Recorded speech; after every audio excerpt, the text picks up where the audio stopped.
Everyone இன்னைக்கு passive வாய்ஸ்ல imperative sentences active வாய்ஸ்ல எப்படி சேஞ்ச் பண்றது ஒரு சில எக்ஸாம்பிள் சொல்றேன். ஃபர்ஸ்ட் ஒன் இம்பரேட்டிவ் சென்டென்சஸ்னா ரெக்வஸ்ட், ஆர்டர், கமெண்ட் இந்த மாதிரி சென்டென்சஸ் தான். First please give me 1000 rupees அப்படின்னு கேட்குறேன்.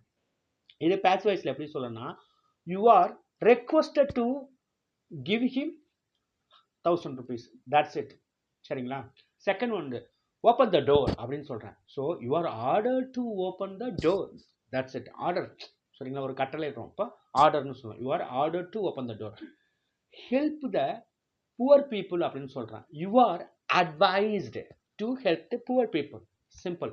அடுத்தது டோன்ட் பிளே வித் மீ அப்படின்னு சொல்கிறேன். அப்போ வந்து you are advised not to play with him.